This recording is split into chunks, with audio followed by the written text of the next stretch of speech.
Close your eyes and imagine this. The year is 2025. Sirens echo across American cities. From New York to Los Angeles, screens flash the same terrifying message. The world has declared war on the United States. Every nation, ally or enemy, now turns its armies, navies, and skies against a single country, America. But here's the question. What if the United States had to fight the entire world? In our real history, the United States has never faced such a scenario. Yes, it fought in World War II, but even then, it had powerful allies, the United Kingdom, the Soviet Union, and many others. In modern times, the US military is the most advanced in the world, spending more than the next several nations combined. But what happens when allies turn into enemies? What if every corner of the globe, Europe, Asia, Africa, South America, mobilized together with one goal, the destruction of America? Now picture this. A massive international summit collapses into chaos. America is accused of dominating global politics and controlling resources unfairly.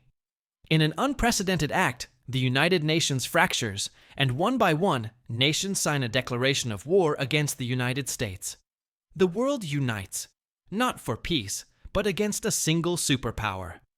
This is the moment history takes a terrifying new path. The first days are brutal. The United States homeland is vast and geographically protected by oceans, but those same oceans turn into battlegrounds. Enemy fleets from Europe and Asia attempt to blockade American ports. Missiles streak across the sky, striking bases in Guam, Hawaii, and Alaska. At home, the US activates its enormous military-industrial machine. Millions are drafted. Factories run 24/7. The American people, united by survival, rally behind the war effort. But numbers don't lie. America's 330 million citizens stand against over 7 billion people.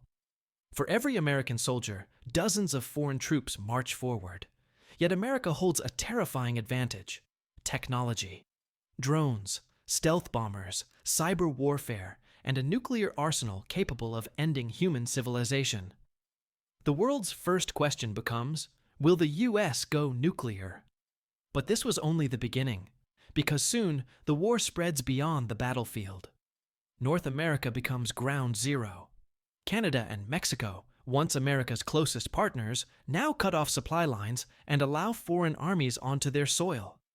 Waves of soldiers pour toward US borders. Massive battles erupt along the Rio Grande and the Canadian plains. In Europe, NATO collapses overnight. European powers, Britain, France, Germany, now coordinate their forces against Washington. Their navies launch across the Atlantic, seeking to breach the US East Coast. Meanwhile, in Asia, China and Russia, longtime rivals of America, take the lead. With manpower in the hundreds of millions, they strike at US bases in Japan, South Korea, and the Philippines. The Pacific Ocean becomes a theater of nonstop war. South America joins too.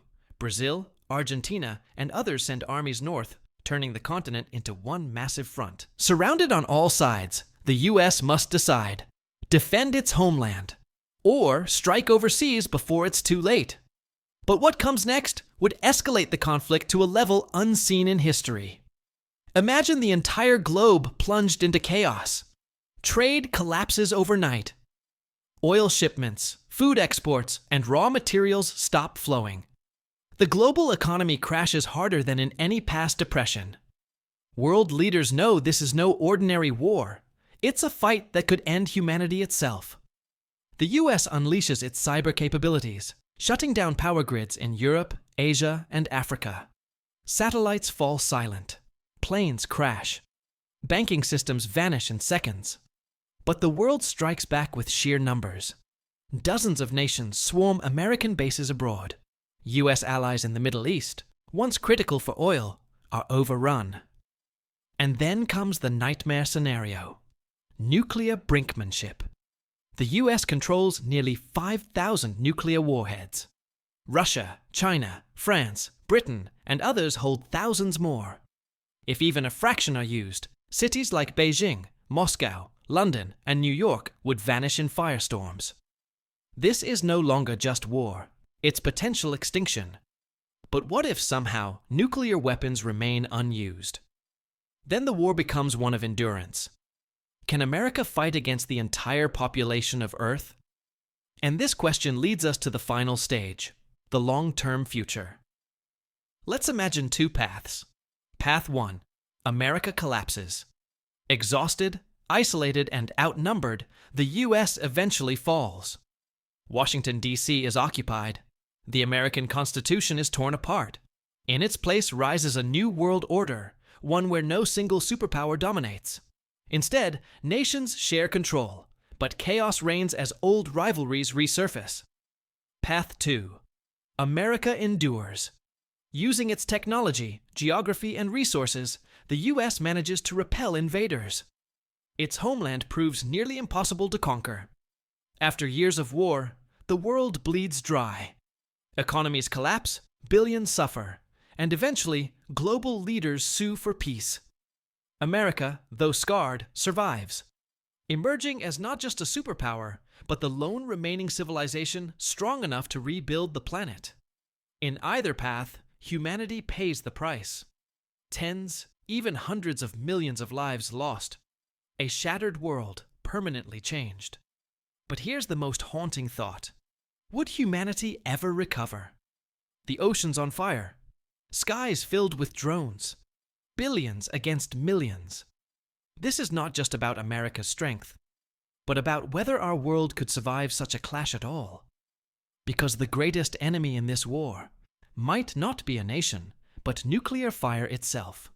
So, what if the United States fought the entire world? Would America stand tall against impossible odds? Or would humanity collapse under the weight of its own weapons? And here's the real question. In uniting against one nation, would the world finally destroy itself? Because sometimes the scariest what if is not about who wins, but whether anyone is left to win at all.